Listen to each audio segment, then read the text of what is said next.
Goeiemôre graad 12.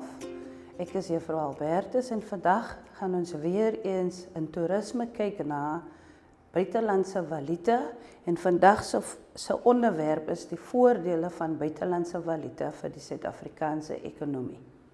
Het jy geweet, Suid-Afrika lok sowat 0,2% van die geraamde 30 miljoen toeriste wat jaarliks reis. Nou in die Grendeltyd het ons gesien, die eerste ding wat die Wêreldgesondheidsorganisasie gedoen het, is hulle het alle grense toegemaak. Dit wil sê, geen mense het gereis, het sy dit internasionaal, streeks of plaaslik was nie.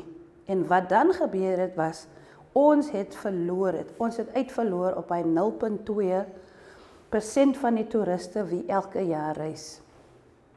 Internasionale toeriste, indien 'n toerist van oorsee Suid-Afrika besoek, het dit statistieke bewys dat in 2011 'n internasionale toerist gemiddeld 17 dae in Suid-Afrika vertoef het en hulle spandeer gemiddeld R850 per dag. Dit wil sê vir verblyf, vir etes, vir akkommodasies, vir vervoer. En dit beteken dat 'n internasionale toerist in sy 2 weke wat hy Suid-Afrika besoek het, plus minus R15.000 spandeer het. En dit is 'n groot bedrag geld wat dan in die Suid-Afrikaanse ekonomie gestort word. Met die Grendeltyd het ons die moontlike R15.000 per persoon verloor. En ons weet nou al uit graad 10 uit, toerisme verskaf plus minus 3% van Suid-Afrika se arbeidsmag met werk. Daar is in die Weskaap, het hulle nou die dag gesê, die statistieke toon dat omtrent 7 uit elke 10 mense in die Weskaap werk in die toerisme-industrie. Ons is geneig daaraan om te dink, as jy in die toerisme-industrie werk, is dit die vlieënier, dit is die lugwaardin, dit is jou toergids, maar daar is baie mense wie in die toerisme-industrie werk, wat nie in die formele sektor werk nie. Die man, die petroljoggie by Engen, wat petrol in 'n Uber motor gooi, hy werk ook in die toerisme-industrie, want wanneer die internasionale toerist beweeg, wanneer hy rondrit in Suid-Afrika, gebruik hy tog vervoer. En die vervoer gebruik petrol, wat dan deur die joggie ingegooi word. So met ander woorde, hy werk indirek in die toerisme-industrie. Nou vandag gaan ons kyk na, wat is die term wat almal rondgooi, die bruto binnelandse produk. In Engels word dit die Gross Domestic Product genoem, GDP, in Afrikaans is dit die bruto binnelandse produk. En die bruto binnelandse produk word gedefinieer, die definisie is die waarde van alle goedere en dienste wat binne 'n land gelewer word binne 'n gegewe jaar. Daar is 'n klomp woorde. En ek het weer gaan dink, die waarde van die goedere en dienste. Maar dit is die persentasie geld wat verdien word uit goedere en dienste wat in 'n jaar gelewer word. Wanneer goedere vervaardig word en hulle word verkoop, verdien die maatskappy mos 'n inkomste. Van die geld word dan aan die binnelandse aan die inkomstediens of SARS betaal. En dit is hoe die bruto binnelandse produk werk. Dit is die geld wat verdien word uit die verkoop van goedere en die lewer van dienste.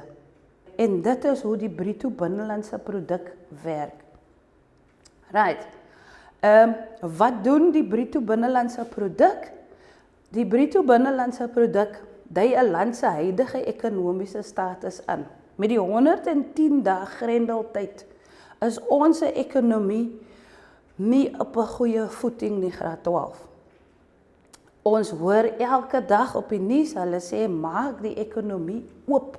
Wat dit beteken is, ons vervaardigingsmaatskappye, die maatskappye wat werk skep, wie produkte vervaardig, moet nou begin werk sodat hulle produkte verkoop kan word en sodat hulle dan geld kan maak wat in die bruto, wat deel vorm van die bruto binnelandse produk.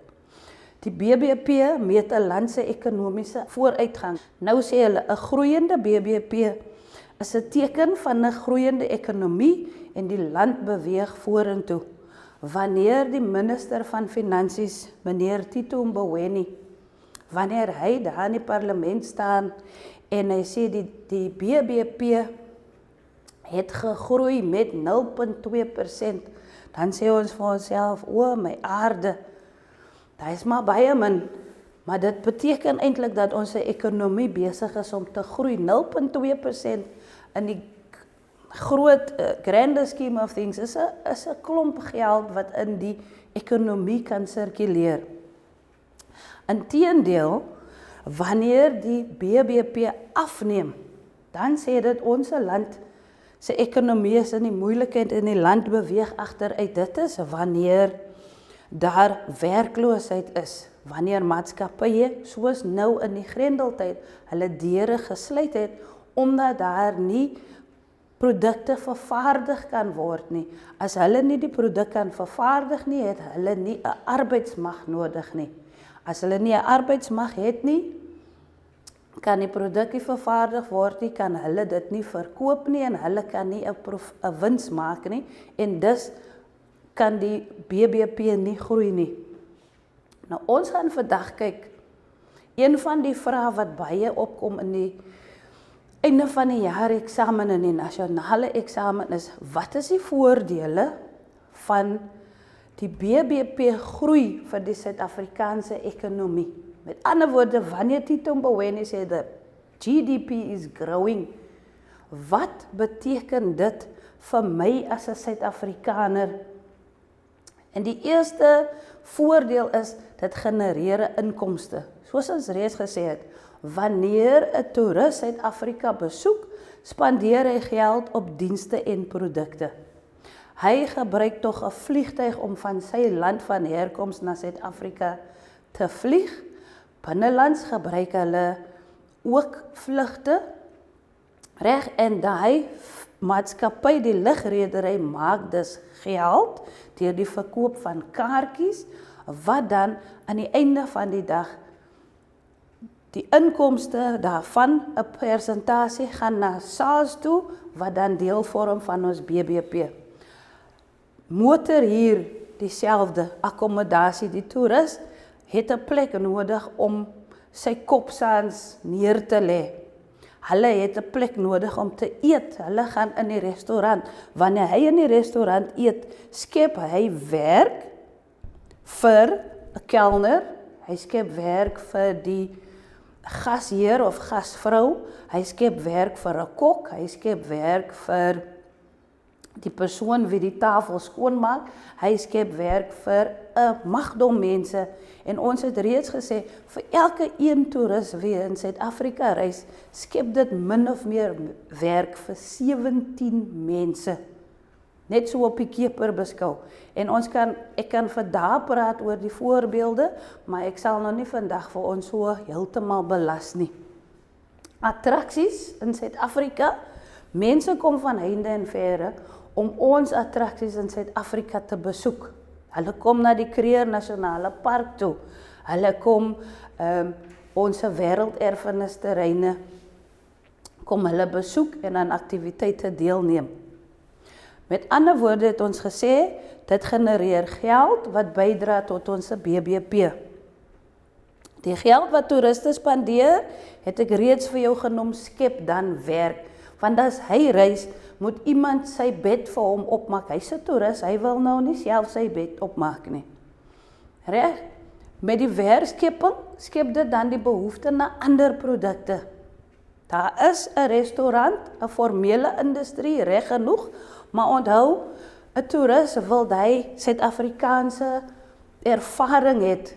So informeel langs die pad is daar mense wie echt Suid-Afrikaanse produkte maak en hulle kan ook werk kry in die toerisme sektor, al is dit op 'n informele vlak.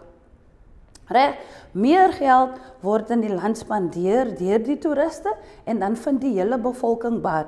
Want sien jy graad 12, Tito Mboweni, die president en die mense, hulle gebruik ons inkomste, ons belasting om Suid-Afrika aan die gang te hou, om ons skole te bou, om ons paaie, ons infrastruktuur te verbeter. So elke keer wanneer die toerist reis, skep dit vir ons as die bevolking hier, of jy nou in die toerisme-industrie werk al dan nie, skep dit werk. Die tweede een het ons, dit pas by mekaar aan, werkskepping. Reg, waar toeriste besoek aflê word werk geskep. Met die sterfte van Nelson Mandela, byvoorbeeld het sy dorpie baie, dit was voorheen baie gesogte attraksie, maar nou na sy dood word baie toeriste daarin gelok. Die toerist maak dan gebruik van dienste en goedere wat werk skep vir die inwoners van die dorp. Hoe gebeur dit? Ons verduidelik gou.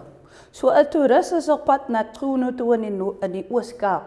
Dit is 'n ver afgeleë dorpie en op pad soontoe besef hy dat dit 'n lang afstand is wat hy moet reis.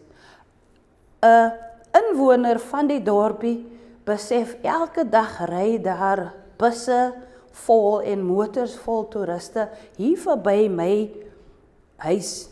Ek kan mos voordeel trek. So wat hulle doen is, hy maak byvoorbeeld vir hom 'n bed en ontbytplekkie oop.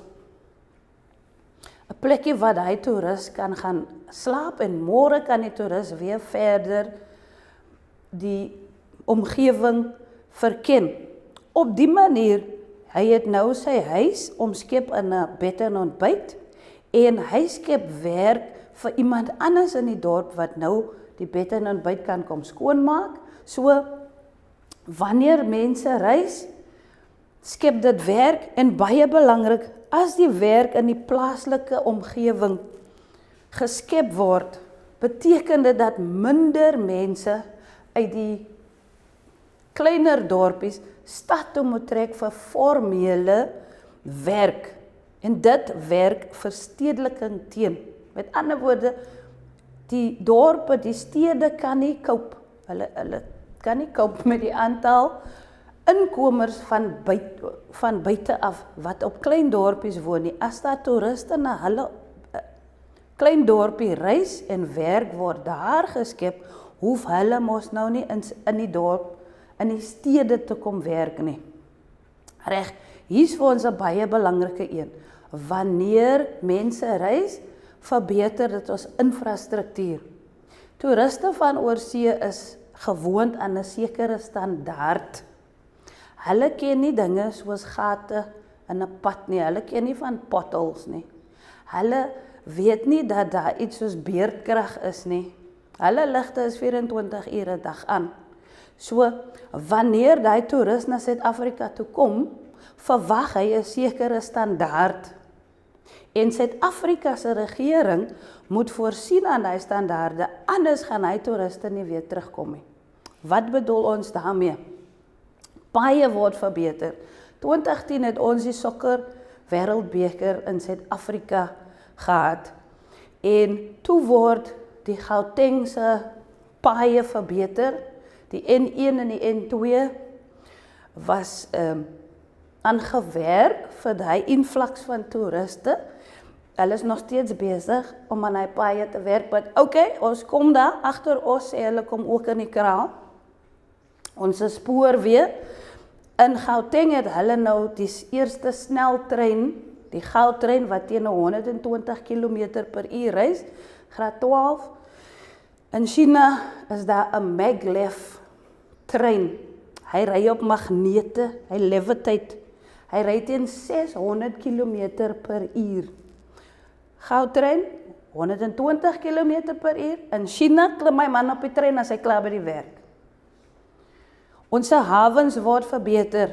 Reg, ons lughawe se aanloopbane. Toe die 2010 sokker wêreldbeker in Suid-Afrika kom gespeel, het hulle gesê ons lughawens voldoen nie aan standaarde nie. OR Tambo internasionale lughawe is hy's gerevamp. Durban lughawe, ekskuus, is heeltemal tot op die vloer toe afgebreek en hulle het vir King Shaka internasionale lughawe gebou. Op die huidige oomblik het Kaapstad internasionale lughawe 1 aanloopbaan. Met ander woorde, as jy by die lughawe gaan sit, dan gaan jy sien, die vliegtuie moet wag. Hulle wag vir wanneer 'n ander lughawe kom. By Heathrow lughawe in Londen, een van die besigste lughawes in die wêreld, graad 12 op enige gegeewe oomblik as jy daar kom, dan sal jy in die lug sien, net soos ons in Suid-Afrika voëls het wat daar rondvlieg,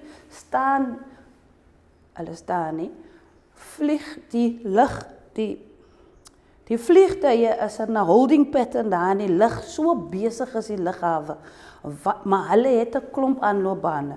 So Suid-Afrika op die huidige oomblik word Kaapstad internasionale lughawe, is daar planne om 'n tweede aanloopbaan te bou. Dit beteken ons sal dan in die toekoms meer internasionale vlugte of vlugte oor die algemeen na Suid-Afrika toe na Kaapstad toe kan bring. Water en elektrisiteit, soos ek reeds gesê het, in oorseese lande, hulle verstaan nie van beurtkrag nie. Hulle weet nie, die lig gaan af en dan is hy vir 2 ure af nie. So met ander woorde, as ons hy internasionale toerist met sy R15.000 hier Suid-Afrika toe wil lok, dan moet ons hom kan verseker dat sy lig heeldag gaan skyn. Dieselfde met die kommunikasienetwerke. Ons ken almal die storie met jou selfoon. Baie mense moet hier rondstap en dan soek jy 'n signal. In Europa het ons in 2013 met vakansie gegaan. En dan was 'n groep van ons leerders saam. En elke keer wanneer ons by 'n hotel gestop het, het die kinders aangehardloop en gekom en gesê, "Juffrou, free wifi." Internasionale toeriste verstaan 5G. Hulle ken nie net vir 3G networks nie. Hulle het 5G technology. So met ander woorde, om daai toerist hier te lok, het ons kommunikasienetwerke moet verbeter word. Riolering en sanitasiestelsels en ander dienste moet verbeter. En aan die einde van die dag, graad 12, moet jy die volgende onthou. Hulle sit al die dinge in plek vir die internasionale toerist. En wanneer die toeriste huis toe gaan, breek hulle mos nie weer die pad op nie. Hulle gaan nie nou en hulle sê, "Oké, so die toeriste is weg, ons kan maar nou die self-flushing toilets of wat dit ook al is, gaan ons nou weer uit gaan haal nie." En aan die einde van die dag trek die plaaslike gemeenskap trek dan voordeel uit die verbetering aan die infrastruktuur. Ontwikkeling van vaardighede is nog 'n voordeel. Ons het vroeër genoem van in die klein dorpies wat daar nou as gevolg van toeriste wat na die dorpie toe kom, word daar werk geskep. Tradisioneel doen mense sekere werkies in klein dorpies. Sê hy was nou 'n skaapwagter of hy het die bokke opgepas of wat dit ook al is. Nou wanneer toeriste na die afgeleë dorpies toe kom, word daar verbeterings aangebring. En dan moet daar upskilling gedoen word. Met ander woorde, daai persoon moet nou 'n ander rol vertolk in die mark.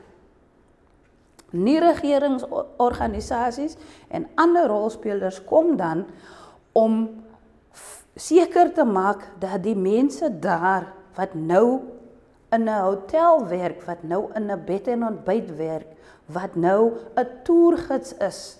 Hy's 'n toergids want hy ken die area, maar hy kan nie net op sy ou manier die area aan toeriste verduidelik nie. Daar moet sekere upskilling gedoen word.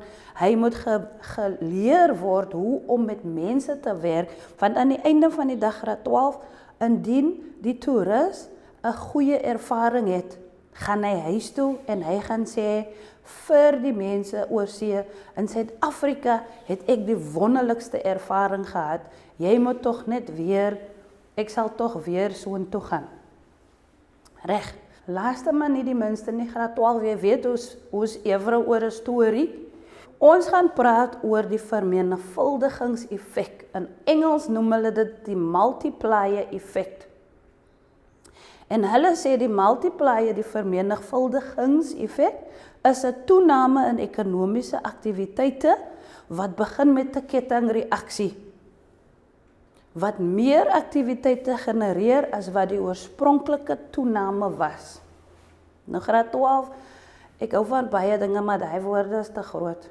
Kom ons verduidelik gou kortliks. Wat dit sê is, die vermenigvuldigingseffek is hoe die geld wat deur 'n toerist spandeer word, deur 'n land of plaaslike gebied sirkuleer. Met ander woorde, wanneer Beyoncé van oorsee af in Suid-Afrika met vakansie kom, gaan Beyoncé se geld deur die ekonomie syfer, en aan die einde van die dag kan jy selfs baat vind by Beyoncé se Amerikaanse dollars wat sy in Suid-Afrika kom spandeer.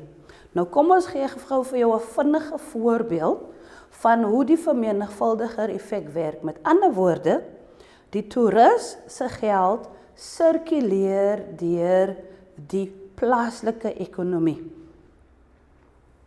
Dis Augustus in 'n dorpie in die Klein Karoo.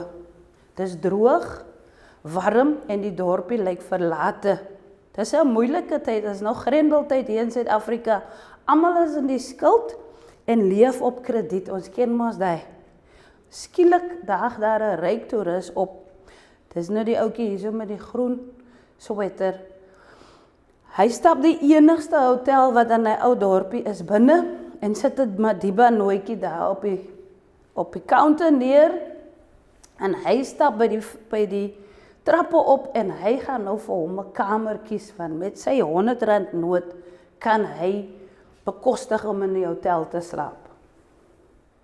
Die hotelbaas vat die R100 noot wat die toerist vir hom gegee het en hy gaan na die slagter toe, want sien hy het mos nou op krediet vleis so lank gekoop om sy hotel aan die gang te hou.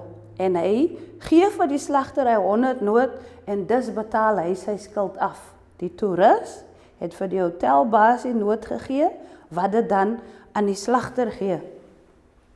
Die slagter vat die Mandela noot en hy gaan betaal sy skuld by die varkboer.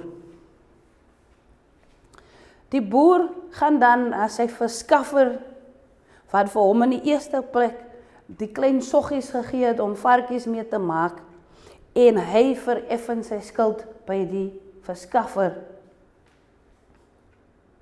Selfs in klein dorpies is daar die mensies. Die verskaffer hardloop gou en maak sy rekening skoon by die dorpse prostituut. Sy's te pragtig, wat in moeilike tye selfs haar dienste op krediet aanbied. Die vrou van die nag gaan dan en sy vat die R100 noot wat sy nou gekry het en sy betaal die hotelbaas, want hy verskaf aan haar 'n kamer waar sy haar dienste lewer vir R100 op 'n slag. Die hotelbaas vat dan die R100 noot en plaas dit terug op die toonbank. Net toe kom die toerist terug, neem die noot, want hy hou nie van een van die kamers in die hotel nie, en hy stap die dorp uit. Wat is die punt van die storie graad 12?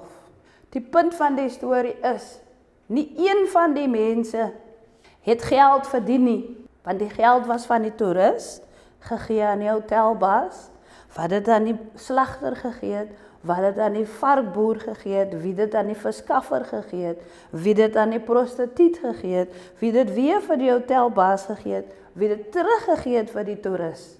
So niemand het geld verdien nie. Maar daai R100 noot het reg deur die plaaslike ekonomie gesirkuleer. En dit is wat hulle noem Madiba Magic. Dankie graad 12 dat jy so mooi geluister het. Ek hoop aan die einde van die dag dat juffrou Darham vir jou ietsie geleer het van die bruto binnelandse produk, dat jy nou weet wat die voordele van die bruto binnelandse produk vir ons as Suid-Afrikaners is. Ons is geneig om daaraan te dink dat die regering maak geld. Ons almal aan die einde van die dag tref voordeel uit die bruto binnelandse produk.